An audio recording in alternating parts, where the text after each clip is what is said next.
Good evening, welcome to Bharat today's report. నేను సాయి. సమస్యలు, పరిష్కారాలు, నిపుణుల అభిప్రాయాలు, విశ్లేషకుల అంచనాలు, జనం గళం, జాతి నినాదం, ఇలా పలు అంశాలను లోతుగా విశ్లేషించే కార్యక్రమమే భారత్ టుడేస్ రిపోర్ట్.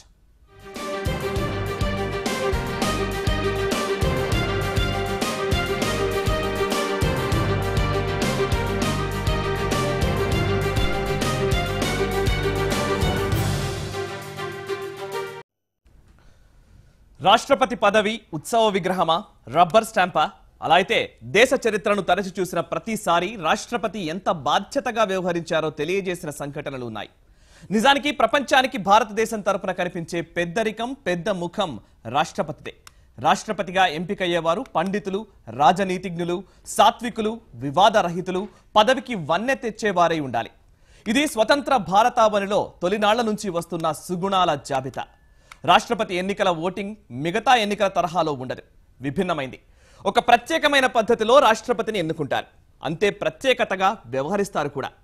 ప్రెసిడెంట్ స్థానంలోని వారు వ్యవహరించే విధానం కావచ్చు, ప్రెసిడెంట్గా ఎలక్ట్ అవ్వే విధానానికి సంబంధించిన అంశాలు కావచ్చు, ఒక స్టోరీ రూపంలో మీ ముందుకు తెచ్చాం.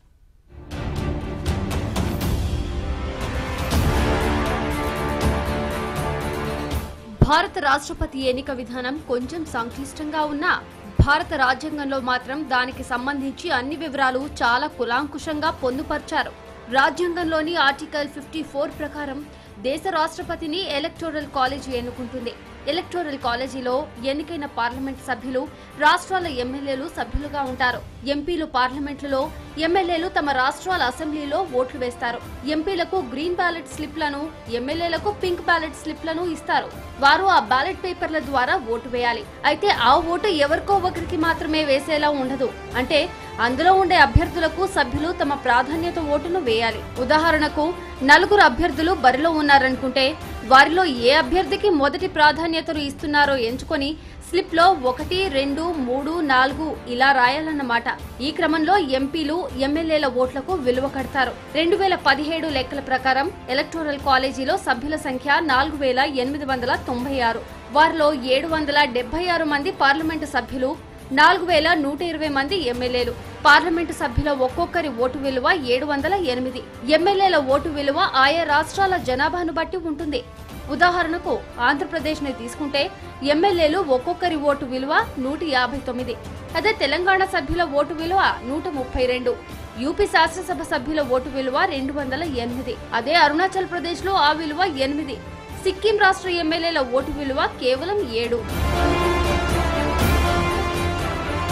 ఈసారి సభ్యులందరి ఓట్ల విలువను లెక్కిస్తే 10,98,882 ఓట్లున్నాయి.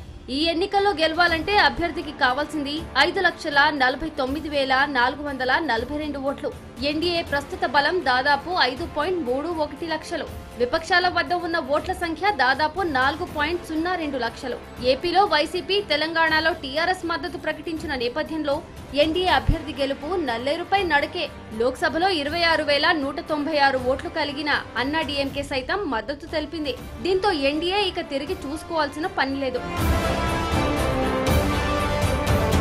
ఇలా మనం ఎన్నుకున్న ప్రజాప్రతినిధులు మన దేశ ప్రథమ పౌరుణ్ణి ఎంపిక చేస్తారు. అందుకే రాష్ట్రపతి ఎన్నిక పరోక్షమైన, ప్రెసిడెంట్ బాధ్యతలు ఎంతో క్లిష్టమైనవి, అలాగే సవాళ్లతో కూడుకున్నవి కూడా. పలు సందర్భాల్లో రాష్ట్రపతులు కీలకంగా వ్యవహరించిన ఘటనలు అనేకం ఉన్నాయి. ప్రధానులుగా ఉన్నవారు, అధికార పార్టీ అధ్యక్షులు రాష్ట్రపతి ఎన్నికలో చక్రం తిప్పినా చివరకు ప్రెసిడెంట్ గా బాధ్యతలు తీసుకున్నవారు ఎంతో హుందాగా వ్యవహరించి ఆ స్థానానికి వన్నె తెచ్చారు.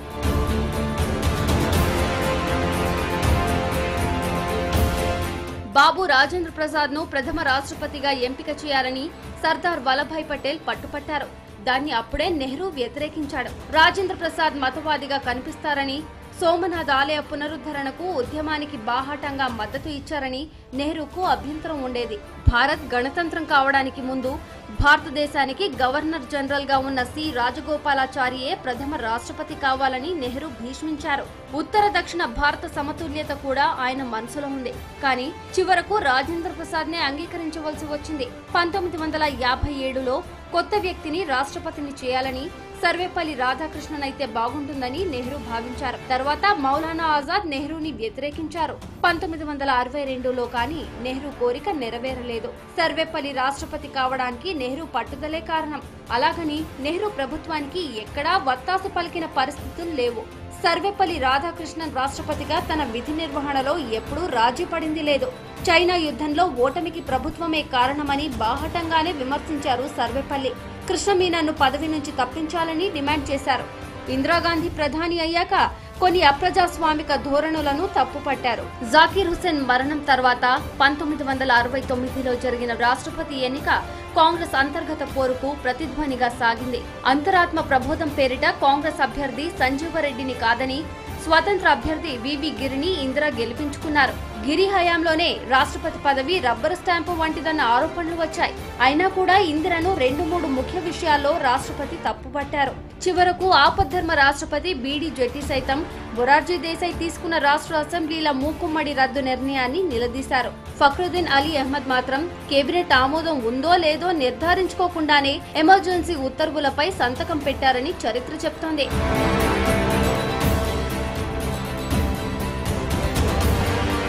కాలక్రమేణా రాష్ట్రపతి ఎన్నిక తీరు మారుతూ వచ్చింది. ప్రజల్లోని ఏ శ్రేణిలో ఏ వర్గంలో ఘర్షణాత్మక స్థితి కొనసాగుతోందో ఆ వర్గానికి చెందిన వ్యక్తిని రాష్ట్రపతిగా చేయడం గతంలో ఇందిరాగాంధీ ప్రారంభించి అనుసరించిన వ్యూహం. 1982లో జ్ఞాని జైల్ సింగ్ ను రాష్ట్రపతి చేసినప్పుడు కూడా పంజాబ్ లో ఆందోళనలను ఇందిరా ఎదుర్కొన్నారు. తమ మతస్థుడిని దేశాధ్యక్ష స్థానంలో కూర్చోబెట్టినా సరే స్వర్ణ దేవాలయంపై సైనిక చర్యను సిక్కులు సహించలేకపోయారు. 1987లో రాజీవ్ గాంధీ కూడా ఇందిరా మార్గాన్ని అనుసరించారు. శ్రీలంక తమిళులతో భారతదేశం ఘర్షణ ప్రారంభమైన సందర్భంలో ఆర్ వెంకట్రామన్ ను రాష్ట్రపతిగా ఎంచుకున్నారు. 2002లో వాజ్పేయి నాయకత్వంలోని ఎన్డీఏ ప్రభుత్వం అబ్దుల్ కలాం ను రాష్ట్రపతి అభ్యర్థిగా ఎంచుకుంది. దీని వెనుక కూడా రాజకీయ కోణం దాగి ఉందనే అంటారు.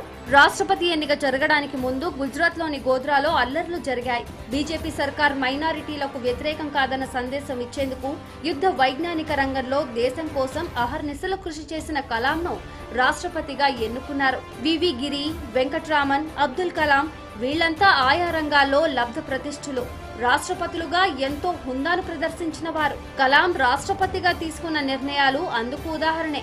2004లో యూపీఏ ప్రభుత్వం సోనియా గాంధీని ప్రధానమంత్రి అభ్యర్థిగా ఎంచుకుంటే కలాం వ్యతిరేకించారు. మన్మోహన్ ప్రధాని కావడానికి పరోక్షంగా కారకులయ్యారు. దీన్ని బట్టి ప్రధాని ఎంపిక విషయంలో కూడా రాష్ట్రపతి పాత్ర ఉందన్న విషయాన్ని తోసిపారేయలేం. పార్లమెంటు పదవీ కాలాల మధ్యలో వచ్చే కొత్త రాష్ట్రపతులు తమ హయాంలో జరిగే సాధారణ ఎన్నికలలో కొత్త ప్రభుత్వాలు ఏర్పడితే లేదా ప్రభుత్వాలు పతనమైతే మెజారిటీ మైనారిటీ లెక్కలు తేలకపోతే కీలకమైన విచక్షణాధికారాన్ని ఉపయోగించడానికి ఎప్పుడూ వెనుకాడలేదు. గతంలో జగ్జీవన్ రామ్ కు అవకాశం దక్కకుండా చరణ్ సింగ్ పక్షాన వ్యవహరించిన నీలం సంజీవరెడ్డి ఉదంతం ఒక ఉదాహరణ. కాంగ్రెస్ వాదులతో సహా అందరూ కలిసి 1979లో దళితుణ్ణి ప్రధానమంత్రి కాకుండా అడ్డుకున్నారు. ఇప్పుడు అదే కాంగ్రెస్ అదే దళిత నేత జగ్జీవన్ రామ్ కుమార్తెనే రాష్ట్రపతి అభ్యర్థిత్వానికి పోటీగా నిలపడం ఒకంత విశేషం. ఇప్పుడు కోవింద్ అభ్యర్థిత్వానికి కారణమేంటి?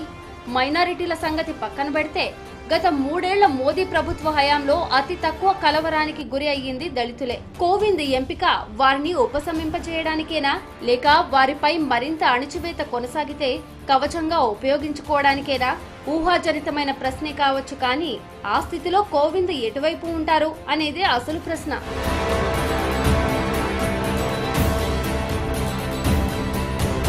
రాష్ట్రపతి అభ్యర్థిగా ఎవరూ ఊహించని విధంగా దళిత మేధావి రామ్నాథ్ కోవింద్ ను బీజేపీ ఎంపిక చేయడం మాస్టర్ స్ట్రోక్ గా రాజకీయ వర్గాలు భావిస్తున్నాయి. రాష్ట్రపతి ఎన్నికల పేరుతో 2019 ఎన్నికలను దృష్టిలో ఉంచుకొని బీజేపీ వ్యతిరేక కూటమి ఏర్పాటు చేయాలని ప్రయత్నిస్తున్న కాంగ్రెస్ వామపక్షాలకు దిమ్మ తిరిగి మైండ్ బ్లాక్ అయ్యేలా మోదీ, అమిత్ షా జోడీ కోవింద్ ను రాష్ట్రపతి భవన్ కు పంపించాలని నిర్ణయించింది. దేశంలో 18% వరకు ఉన్న దళిత ఓట్లను 2019 ఎన్నికల నాటికి బీజేపీ తమ వైపుకి దక్కేటట్లు చేసుకోవడం, ప్రాంతీయ పార్టీలను నామరూపాలు లేకుండా చేసి దేశం మొత్తం కాషాయంతో నింపేయడం అనే వ్యూహాత్మక ఎత్తుగడ కూడా ఉందనేది రాజకీయ విశ్లేషకుల అభిప్రాయం. ఇది ప్రధాని మోదీ, బీజేపీ చీఫ్ల రాజకీయ చాణక్య నీతికి నిదర్శనమనేవారు ఉన్నారు. రైట్, అది 14వ భారత రాష్ట్రపతి ఎవరు అనే అంశానికి సంబంధించి నాటకీయ పరిణామాలు కనబడుతూ ఉన్నాయి. అయితే ఎన్డీఏ ప్రపోజ్ చేసిన అభ్యర్థి రామ్నాథ్ కోవింద్ ఎన్నిక లాంఛనప్రాయమేనని రాజకీయ విశ్లేషకులు పండితులు చెబుతున్న తరుణంలో అసలు ఈ పోటీ అవసరమా అనే కోణంలో కూడా చర్చ జరుగుతోంది. యూపీఏ నుంచి మీరా కుమార్ని రాష్ట్రపతి అభ్యర్థిగా నిర్ణయించడము, ఈ అంశానికి సంబంధించి ప్రస్తుతం ఒక వాడివేడి చర్చనైతే ఖచ్చితంగా నడుస్తోంది. అయితే గతంలో రాష్ట్రపతులుగా పనిచేసిన వారి అనుభవం నుంచి తీసుకోవాల్సిన అంశాలేంటి, ఇప్పుడు రాష్ట్రపతిగా ఎన్నిక కాబడే వ్యక్తి నుంచి భారతదేశం ఎక్స్పెక్ట్ చేస్తున్న అంశాలేంటి, ఇటువంటి అంశాల గురించి ఈరోజు మనం చర్చించబోతున్నాం. ప్రస్తుతం మనతో ఉన్నారు కాంగ్రెస్ పార్టీ సీనియర్ నాయకులు అద్దంకి దయాకర్ గారు, అదేవిధంగా భారతీయ జనతా పార్టీ సీనియర్ నాయకులు ఆర్డి విల్సన్ గారు. మరి కాసేపట్లోనే టీడీపీ నుంచి సీతారత్న కుమారి గారు చర్చలో జాయిన్ అవుతారు.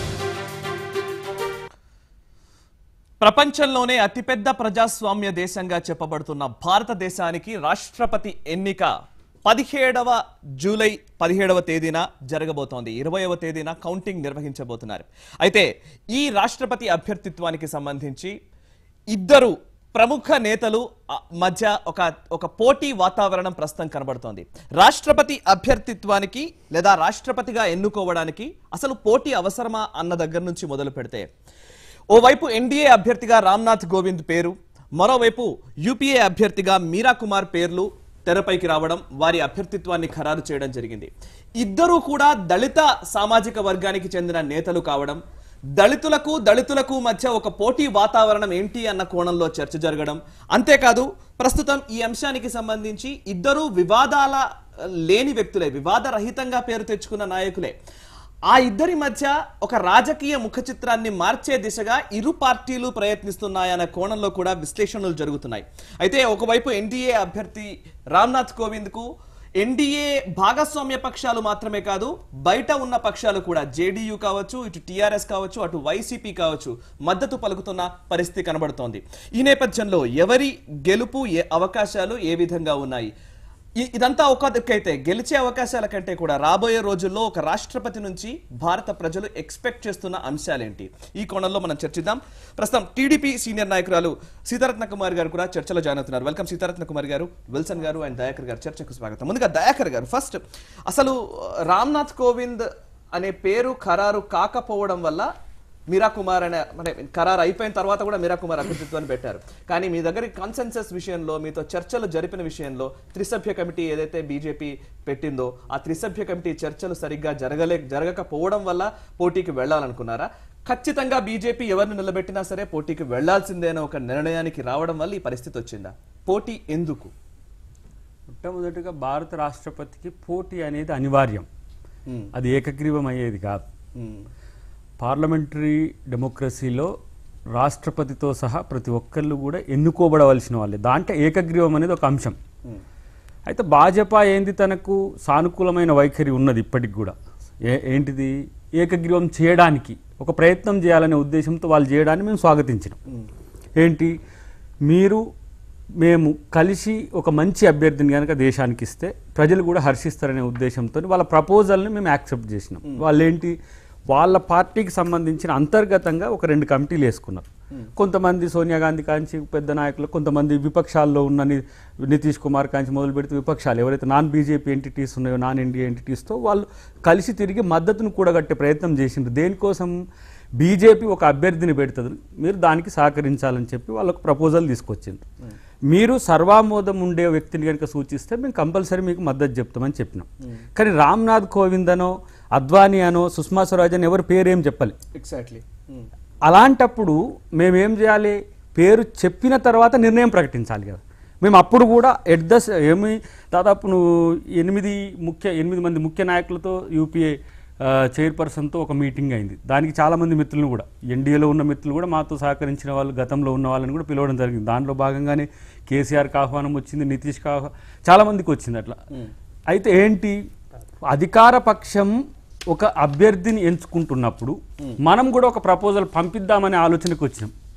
మా దగ్గర తూతూ మంత్రంగా వాళ్ళు చర్చలు చేసిండ్రు, వెళ్ళిపోయి మొత్తం ఎన్డీఏ అభ్యర్థి రామ్నాథ్ కోవింద్ అని చెప్పే ప్రయత్నం చేసిండ్రు. రామ్నాథ్ కోవింద్ అనే ఒక నాయకుడు, దళిత ఇదంతా పక్కన పెడదాం, ఒక నాయకుడు ప్రపంచానికి తెలిసి ఒక 20 రోజులైందా, 15-20 రోజులైంది. ఓకే, ఇప్పుడు మేమేమంటున్నామంటే దాన్ని మీరు అభ్యర్థిని సూచించకుండా కేవలం రాజకీయంగా ఒక ప్రయోజనం కొరకు ఆశించే మీరు విపక్షాలను ఈరోజు మద్దతు సమకూర్చడానికి ఒక ప్రయత్నం చేసినది ఒక తంతుగా తప్పితే నిజంగా ప్రతిపక్షాల యొక్క మద్దతు మీకు అవసరం లేదనే ఉద్దేశంతో ఇది చేసిందని మేము ఈరోజు ప్రచారంలో దాని గురించి అడుగుతున్నాను. అంటే మీరు అన్నది ఏంటంటే ఇరు పక్షాలు ఆమోదించదగ్గ ఒక వ్యక్తిని ప్రపోజ్ చేస్తే బాగుండేదని మీరు అంటున్నారు. ఆ వ్యక్తిని యూపీఏ ఎందుకు ప్రపోజ్ చేయలేదు? కాంగ్రెస్ పార్టీ ఒకవేళ కాంగ్రెస్ పార్టీ ఈ పలానా అభ్యర్థిని నిలబెట్టాలనుకుంటున్నాము అని ముందు చెప్పి ఉంటే దానికి బీజేపీ అంగీకరించిందా లేదా అనేది ఆలోచించేవాళ్ళు. ఫస్ట్ ఆఫ్ ఆల్ మొదటి నుంచి ఒక్క నిమిషం ఇంటర్నల్ గా నాకున్న సమాచారం ఏఐసిసిని చెప్తున్నాను. గాంధీ గారి మనవడు గాంధీ గారిని మేము ప్రపోజ్ చేయడం జరిగింది.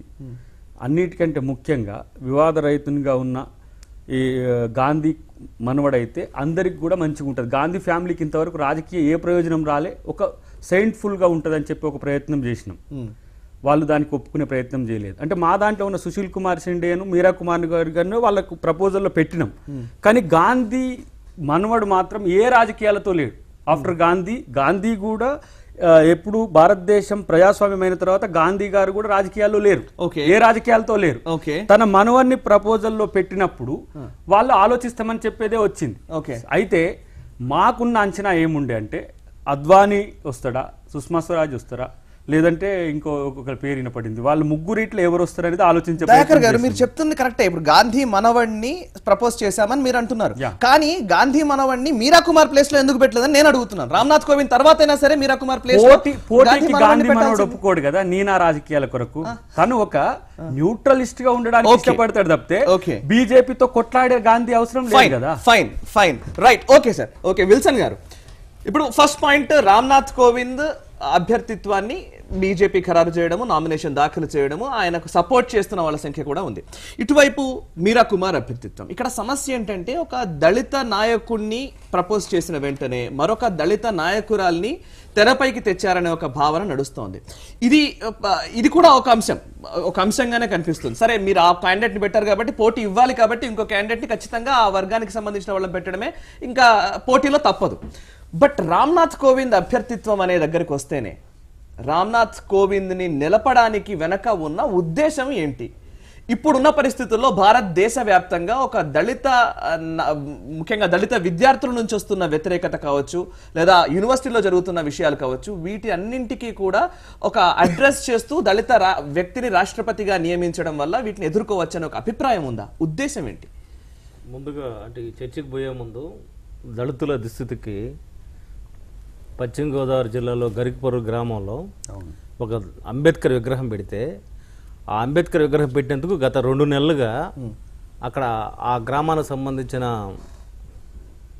అగ్రకులాలకు సంబంధించిన రాజు అనే ఒక వ్యక్తి ఆయన గ్రామాల్లో పనులు లేకుండా చేశాడు. వాళ్ళు ఈరోజు వాళ్ళ పరిస్థితి ఎంత దయనీయం అంటే బయట ఊళ్ళకి పనులకు వెళ్ళారు. అదేవిధంగా బయట నుంచి ఎవరిని తీసుకొచ్చి అన్నం పెట్టినా కానీ వాళ్ళు అడ్డుకుంటారు.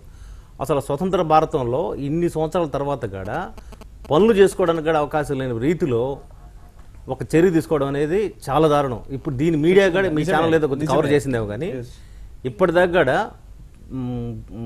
ఏ మీడియా కూడా దీన్ని ఒక 10 టీవీ తప్ప మిగతా మీడియా ఎవరు కూడా దాన్ని పెద్ద ఎక్స్పోజ్ చేయలేదు. నేనేమంటే ఇది దళితుల పరిస్థితి దేశంలో. ఇలాంటి పరిస్థితి ఉన్న నేపథ్యంలో భారతీయ జనతా పార్టీకి ఒక మంచి అభ్యర్థిని ఇవ్వాలని డిసైడ్ అయ్యింది. డిసైడ్ అయిన నేపథ్యంలో రామ్నాథ్ కోవింద్ అనబడే వ్యక్తిని ఒక దళితుడు చూడాల్సిన అవసరం లేదు. బేసిక్గా హీజ్ ఇంటలెక్చువల్. ఎందుకంటే ఆయన 16 సంవత్సరాలుగా ఢిల్లీ హైకోర్టు, సుప్రీంకోర్టులో బడుగు వర్గాల తరపున ఎస్సీ, ఎస్టీ, బీసీ మైనార్టీల తరపున పేదల పక్షాన ఆయన ఉచిత న్యాయ సహాయం చేసిన వ్యక్తి నెంబర్ 1. నెంబర్ 2, దరిదాపు చాలా దేశాల్లో పర్యటించాడు. ఒక పార్లమెంట్ మెంబర్గా పర్యటించాడు. అదే సమయంలో ఆయన 2 విడతలుగా భారతీయ జనతా పార్టీకి అధ్యక్షుడిగా పనిచేశాడు. ఐక్యరాజ్య సమితిలో ఆయన మాట్లాడాడు. అట్టడుగు వర్గాల పరిస్థితి గురించి కూడా ఆయన అడ్రస్ చేసిన పరిస్థితి ఉంది. పబ్లిసిటీ లేకపోవచ్చు, లేకపోతే దాని మీద ఆశించిన స్థాయిలో మీడియాలో ఎక్స్పోజ్ కాకపోవచ్చు. అదే సమయంలో ఆయన తన లైఫ్ మొత్తం మీద అట్టడుగు వర్గాల కోసం పనిచేసిన వ్యక్తి. ఆ వ్యక్తిని ఒక కులం పేరుతో ఆపాదించడం అనేది సరైనది కాదు. అంటే దళితుల్లో కూడా మేధావులు ఉంటారు, ఆ మేధస్సుని ఖచ్చితంగా సమాజానికి ఉపయోగించాలి. తర్వాత ఆయన రాజకీయ జీవితం మొత్తం మన గవర్నర్గా ఉన్న ఆ కాలంలో కూడా వాస్తవానికి నితీష్కి మాకు ప్రత్యర్థి పార్టీలు అయినప్పుడు కూడా ఆయన అక్కడ ముఖ్యమంత్రికి ఉన్న వ్యక్తి కూడా ఆయన గుణగణాలను మెచ్చి ఆయన బాహాటంగా సపోర్ట్ చేసే పరిస్థితి వచ్చిందంటే దట్ ఈస్ రామ్నాథ్ కోవింద్. ఎందుకనంటే ఒక వ్యక్తిత్వం ఎక్కడ చంద్రులైన మచ్చ కనబడుతుందేమో కానీ అలాంటి మచ్చలేని ఒక రాజకీయ జీవితం ఉన్న వ్యక్తిని మేము అభ్యర్థిగా చేసిన తర్వాత ఖచ్చితంగా న్యాచురల్గానే కాంగ్రెస్ పార్టీ పెద్దల నుంచి పాజిటివ్ వైబ్రేషన్ వస్తుంది అనుకున్నాం.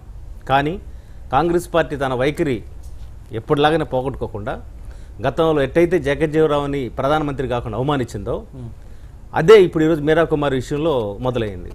ఏ విధంగా అంటే ఒకవేళ కాంగ్రెస్ పార్టీ ఒక దళితుల్ని రాష్ట్రపతి చేయాలనుకుంటే ప్రణబ్ ముఖర్జీ గారి టైంలోనే మీరా కుమార్ని పెట్టచ్చు రాష్ట్రపతిగా, స్పీకర్గా చేయాల్సిన అవసరం లేదు. అసలు రాజకీయాలతో సంబంధం లేని, రాజకీయాల్లో ఓనమాలు తెలియని మన్మోహన్ సింగ్ని ప్రధానమంత్రికి పెట్టడం కంటే మీరా కుమార్ పెట్టచ్చు. ఎందుకంటే పెద్ద పొలిటికల్ ఫ్యామిలీస్ వచ్చిన ఒక జైగాంటిక్ పర్సనాలిటీ అనుకుంటే. కాబట్టి ఓనమాలు రావని అనడానికి లేదు, ఎందుకంటే ఆయనకున్న రాజకీయ విజ్ఞత ఆయనకుంది. ఎవరైనా మన్మోహన్ సింగ్ గారి గురించి, మన్మోహన్ సింగ్ గారు రాజకీయవేత్త కాదు, ఆర్థికవేత్త.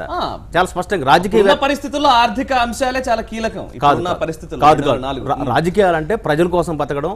ఇప్పుడు మేము కానీ దయాకర్ గారు మేము ఉద్యమాల నుంచి వచ్చాము, ప్రజల నుంచి వచ్చాము, మేము కొన్ని త్యాగాలు చేసి వచ్చాము. ఆల్ ఆఫ్ సడన్ గా ఇంకొకరు వచ్చి ఎమ్మెల్యే సీటు కానీ వస్తే అది వేరు. ఒక ఐఏఎస్ ఐపీఎస్ ఆఫీసర్ ఎమ్మెల్యే కావడం వేరు, ప్రజలతో నిత్యం మమేకం ఎమ్మెల్యే కావడం వేరు. ఆ విధంగా చూసుకున్నప్పుడు ఖచ్చితంగా జనాల నుంచి వచ్చిన నాయకురాలుగా ఆమెని మేము గౌరవిస్తాం, మీరా కుమార్ గారిని, అందులో సందేహం లేదు, వాళ్ళ ఫాదర్ కానీ ఆమె కానీ ఆమెను ఈరోజు అవమానించే పరిస్థితిలో తీసుకొచ్చారు. ఎందుకంటే ఈరోజు రాష్ట్రపతి ఎన్నిక లాంఛనమే. 60-80% మాకు అనుకూలంగా ఓట్ బ్యాంక్ ర్యాలీ అవుతున్న పరిస్థితుల్లో ఇప్పుడు ఆ లాంఛనంగా ఉన్న పరిస్థితుల్లో ఆమెను తీసుకొచ్చి అడ్డం పెట్టి గెలవాలనుకోవడం అనేది అది ఒక రకంగా పరోక్షంగా ఆమెని అగౌరవపరిచినట్టు, ఇది దళితుల మొత్తాన్ని కూడా అవమానించినట్టు. అలా కాకుండా హుందాగా రామనాథ్ కోవింద్ అనే వ్యక్తి ఒక దళితుడు కూడా మేము మద్దతిస్తున్నామని కానీ అనుంటే ఖచ్చితంగా ఆ మేరకు కాంగ్రెస్ పార్టీ మీద కూడా దేశవ్యాప్తంగా దళిత వర్గంలో ఒక పాజిటివ్ వైబ్రేషన్ వచ్చి ఉండేది. సీతారత్న కుమార్ గారు ఇప్పుడు ఒక పోటీ లేదా పోటీకి నిలబెట్టడం అనేది, పోటీ అనేది ఉంటే దాంట్లో తప్పేం లేదు. డెమోక్రటిక్ కంట్రీలో ఖచ్చితంగా ఒక అభ్యర్థి ఏకగ్రీవం అవ్వడానికి ఎన్ని అవకాశాలు ఉంటాయో పోటీలో నెగ్గాల్సిన పరిస్థితి కూడా అంతే అవసరం కూడా ఈ డెమోక్రటిక్ కంట్రీలో. ఇప్పుడున్న పరిస్థితుల్లో ఇప్పుడు రామ్నాథ్ కోవింద్ వర్సెస్ మీరా కుమార్, ఇదేదో దళిత్ వర్సెస్ దళిత్ అనే ఒక ఈక్వేషన్ ని చూపించే ప్రయత్నాలు రాజకీయాల్లో జరుగుతున్నాయేమో అనిపిస్తోంది. సో మీ అభిప్రాయం ఏంటి? ఇప్పుడు ఈ పరిస్థితుల్లో మీరా కుమార్ కూడా ఒక జగ్జీవన్ రామ్ వారసురాలిగా చాలా ఖచ్చితంగా గౌరవనీయమైన స్థలంలో ఉండాల్సిన వ్యక్తి, ఆమెకు అవమానకరంగా ఇప్పుడు ఉన్న పరిస్థితి కనబడుతుంది అన్నది విల్సన్ గారి అభిప్రాయం. మీ అభిప్రాయం చెప్పండి. సో దానికి మీకు ఆన్సర్ చెప్పేదానికి ముందు ఈరోజు ముస్లిం సోదరులందరికీ రంజాన్ శుభాకాంక్షలు. ఈరోజు ఈద్ కాబట్టి ఓకే. సో తర్వాత ఇప్పుడు మీరు చెప్పిన పాయింట్కి వస్తే కనుక ఇక్కడ డెఫినెట్గా కోవింద్ గారిని ప్రెసిడెన్షియల్ క్యాండిడేట్గా నిర్ణయం తీసుకోవడం బీజేపీ అనేది ఆహ్వానించదగ్గ పరిణామం, దెర్ ఈస్ నో డౌట్. అయితే ఇక్కడ మొట్టమొదటి నుంచి కాంగ్రెస్ యూపీఏ పక్షాలన్నీ కూడా ముందుగానే ఒక విషయాన్ని చాలా క్లియర్గా చెప్పినాయి. మీరు ఎవరినైతే అభ్యర్థిగా ప్రకటించాలనుకుంటున్నారో ముందుగా మాతో డిస్కస్ చేసి అనౌన్స్ చేస్తే బాగుంటుందనే ప్రపోజల్ ఈ యూపీఏ మిత్రపక్షాల నుంచి వచ్చినటువంటి మాటని మనం ఇక్కడ విస్మరించకూడదు.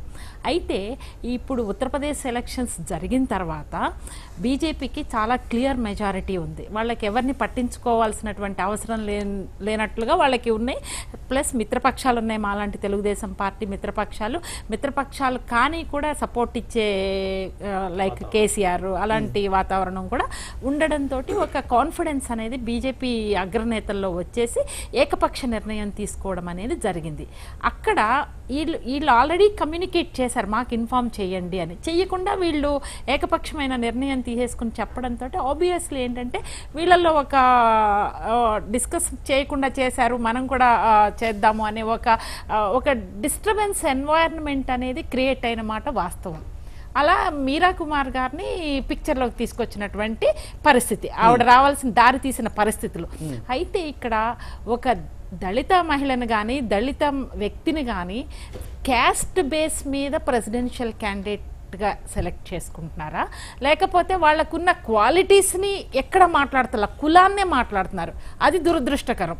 డెఫినెట్గా ఇద్దరు వెల్ ఎడ్యుకేటెడ్స్, మంచి పొజిషన్స్లో ఉన్నారు, ఉన్నతమైన పదవులను అధిరోహించారు. వాళ్ళ క్వాలిటీస్ని క్యాలిబర్ని మాట్లాడకుండా కులాన్నే ప్రధానంగా ప్రొజెక్ట్ చేసి మాట్లాడటాన్ని రాబోయే ఎలక్షన్లకి ఆ దళిత వర్గాలను ఆకర్షించుకోవడానికి అన్ని రాజకీయ పార్టీలు ఏమన్నా ప్రయత్నిస్తున్నాయా?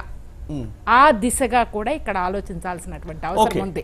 అంటే ఇక్కడ ఒక పాయింట్ నేను ఎందుకు చెప్పాలనుకుంటున్నానంటే, ఇవి నేను అన్ని survey reports, based on survey reports నేను మాట్లాడుతున్నా. నేషనల్ క్రైమ్ రిపోర్ట్ ప్రకారం దళితుల్లో హింస, దళిత మహిళల మీద అత్యాచారాలనేవి గత కొద్ది కాలంగా 3-4 years నుంచి విపరీతంగా పెరిగినాయి. దాన్ని కవర్ చేసుకోవడం కోసం లేకపోతే ఆయన క్వాలిటీస్ చూసి ఒక మచ్చను చెరిపేసుకుందాము అనడానికి సెలక్షన్ పాయింట్ లో అదేమైనా ఒక ప్రధానమైన కారణమా అంటే డీప్ అనాలిసిస్ అనేది చేయాల్సినటువంటి అవసరం ఉంది.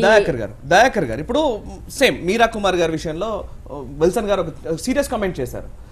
ఓడిపోతుంది అని తెలిసి కూడా ఆమెను నిలపడం అంటే ఆమెను అవమానించడమే అనేది ఆయన మాట. ముఖ్యంగా ఆయన చెప్పిన స్టేట్మెంట్లో అంత సింపుల్ గా తీసేసే విషయం కూడా కాదు. గెలుస్తుంది అన్న విషయం లేదా రామ్నాథ్ కోవింద్ గెలుస్తాడు అన్న విషయం చాలా వరకు అందరూ కూడా ఒప్పుకోవాల్సిన అంశంగానే కనబడుతుంది ఇప్పుడున్న పరిస్థితుల్లో. ఏ ధైర్యంతో లేదా ఏ లెక్కలతో మీరా కుమార్ అభ్యర్థిత్వాన్ని పెట్టారు? 48%, 4% మాకుంది. ఆ మధ్యన గ్యాప్ చాలా తక్కువ. తర్వాత ఇది విప్ జారీ చేసి పార్టీకి వేసే ఓట్లు కావు, ఎలక్ట్రోల్ కాలేజ్. మాకు ఈరోజు మీరా కుమార్ గారికి ఓడిపోతారని అంచనా వాళ్ళకుంది. మీరా కుమార్ గారు మాకు చమార్లంతా మాకే ఉంటారు అనేది మా అంచనా ఉంది. ఇప్పుడు వాళ్ళు వేసే ఎత్తుగడ ఏంటంటే మేమేదో మంచి క్యాండిడేట్ని పెట్టినాం, మాకు అనుకూలంగా ఉన్నది, మీరు క్యాండిడేట్ని పెట్టి మీరు సక్సెస్ అయినరు, బీజేపీ పార్టీ పతనం అవుతుంది.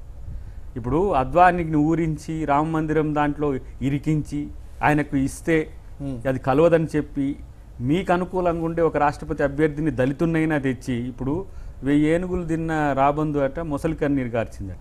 దళితుడిని అభ్యర్థిగా పెడితే దళితుల మీద మీరు చేసిన దాడులు, రోహిత్ వేముల అంశాలన్నీ కూడా దళితులు మర్చిపోతారా? ఇలా గరగపరలో మీ ప్రభుత్వాలు చేస్తున్న తీరు ఏం జరుగుతుందో దళితులు అప్పుడే మర్చిపోతారా? ఇలా చమార్ అనేది 80% కమ్యూనిటీ ఈ దేశంలో. అంటే 80% ఎస్సీలు చమార్లే ఉంటారు. 3-4 రాష్ట్రాల్లో ఉన్న ఒక కోలీ కమ్యూనిటీ నుంచి మీరు పెట్టిండ్రు. 100% కూడా ఎస్సీ కాదు. వారెవరు? మాజీ ఉప ప్రధాని కూతురు, జనరల్లో స్పీకర్గా రాణించిన వ్యక్తి. ఏంటి ఆమె రిజర్వేషన్తో రాలే, స్పీకర్గా ఏమి ఆమెకి రిజర్వేషన్తో రాలే. ఇలా మీరు కోవిందుని పెట్టబట్టి మీరా కుమార్ను పెట్టిన దాన్ని దళితులుగా పోటీకి పెట్టింది అనుకుంటే ఒక మహిళ అంతకంటే ఎక్కువ. ఈ రోజు ఇందిరాగాంధీ తర్వాత అంత ప్రభావవంతమైన నాయకురాలుగా ఎదుగుతున్న వాళ్ళలో, కింది స్థాయి నుంచి వచ్చిన వాళ్ళలో మీరా కుమార్ కంటే వండర్ఫుల్. ఇప్పుడు ఒక పాయింట్ మీరు నాకు చెప్పాలి. ఇప్పుడు ఇందిరాగాంధీ నుంచి లైక్ ఇప్పుడు జగ్జీవన్ రామ్ వారసురాలిగా ఇప్పుడు మీరా కుమార్ని చెప్పొచ్చు. మీరా కుమార్ తనకు తాను వ్యక్తిగతంగా ఒక ఇంటలెక్చువల్ కూడా. ఇక్కడ సమస్య ఏంటంటే మీరు చెప్తున్న అంశాల్లోనే ఇది ఇందాక ఒక పాయింట్ రేస్ చేశారు మీరు. దళిత నాయకుడిని రాష్ట్రపతి అభ్యర్థిగా పెట్టడం వల్ల చాలా విషయాల్లో దళితులకు సంబంధించి వారిపైన జరుగుతున్న దాడులన్నీ మర్చిపోతారా అని మీరు అడుగుతున్నారు. సేమ్ పాయింట్ జగ్జీవన్ రామ్ విషయంలో కూడా ఇందిరాగాంధీని వ్యతిరేకించి ఆయన కాంగ్రెస్ ఫర్ డెమోక్రసీ అని పార్టీ స్థాపించాడు. అప్పుడు జనతా పార్టీలో జాయిన్ అయ్యారు. ఆయన ప్రైమ్ మినిస్టర్ కావాల్సిన అవకాశం వచ్చినప్పుడు ప్రైమ్ మినిస్టర్ కాకుండా చేసింది కాంగ్రెస్ నేతలే అనే ఒక విమర్శ కూడా బలంగానే ఉంది. జగ్జీవన్ రామ్ కి జరిగిన అన్యాయాన్ని మర్చిపోతారా ఇప్పుడు మీరా కుమార్ అభ్యర్థిగా పెడితే? ఇట్లాంటప్పుడే చాలా క్రిటికల్ ఇష్యూస్ ఇవి. పార్టీ, వ్యక్తి, వ్యవస్థ గొప్పదా లేదంటే వ్యక్తి గొప్పదా? వ్యక్తులు ఎవరైతే నియంతృత్వం ఉంటారో కాలగర్భంలో గడిచిపోతారో వాళ్ళ చరిత్రలో చాలా హీనులుగా మిగిలిపోతారు. కాంగ్రెస్ పార్టీ ఏం చేసింది? ఒక దళిత నేతకు భారత రాజ్యాంగాన్ని రాసే ఒక మంచి సదావకాశాన్ని ఇవ్వగలిగింది. ఒక చమార్ నేతను ఉప ప్రధానిగా చేసుకోగలిగింది. తన కూతుర్ని ఈరోజు ఒక క్రూషియల్ ఫోకల్ పాయింట్లో పెట్టడం జరిగింది. ఒక చాకలి వర్గానికి సంబంధించిన దళిత నేతను రాష్ట్రపతిగా చేసింది. అంటే మీరేదో ఇప్పుడు వచ్చి 3 రోజుల క్రితం వచ్చి పాట పాడి ఇప్పుడు కోవిందుని పెట్టినా, పోటీకి పెట్టినా, ఇది కాదు చర్చ. మీకు అద్వానితో, భగవత్తో, XYZ తో ఉండే పోటీని తట్టుకోవడానికి దళితుల్ని పెడితే కాంగ్రెస్ డిలమాల పడుతుంది. At the same time BJP డిలమాల పడుతుంది అనే ఒక ఎత్తుగడ నీరు తప్పితే నేను ఇంకో ప్రధానమైన విమర్శ, ఇదంతా చిన్న చిన్న అంశాలు. ఈ రోజు కోవింద్ రావడం వల్ల మాకు అసలు సమస్య ఏంటంటే తను ఆర్ఎస్ఎస్ ఈ దేశంలో భారత రాజ్యాంగాన్ని మార్చాలని కుట్ర చేస్తున్నది. దానికి అద్వానీ అయితే డెమోక్రాట్. కాబట్టి ఒక కోవింద్ లాంటి ఆర్ఎస్ఎస్ నేతను పెట్టుకురావడం వల్ల మామూలు చిన్న అంశం కాదు, వాళ్ళకు అనుకూలంగా రాజ్యాంగాన్ని మార్చుకోవడానికి ఇప్పటికే గోవాలో మొన్న దాదాపు 80 హిందూ సంస్థలతో మీటింగ్ జరిగింది. ఇది ఈ దేశం యొక్క రాజ్యాంగం కాదు, ఇది పరాయి దేశం నుంచి అప్పు తెచ్చుకున్న రాజ్యాంగం, ఇది ఐరిష్ నుంచి, ఇంగ్లాండ్ నుంచి, అమెరికా నుంచి తస్కరించిన రాజ్యాంగం, మన దేశానికి ఒక రాజ్యాంగం కావాలని ఒక హిందుత్వవాదుల మౌత్ పీస్ అయిన ఇప్పుడు మా రామ్నాథ్ కోవింద్ యాంగిల్ నుంచి నేను చూస్తున్నా. కాబట్టి అంబేద్కర్ వర్సెస్ ఆర్ఎస్ఎస్ ఎవరు గెలుస్తారో చూద్దాం.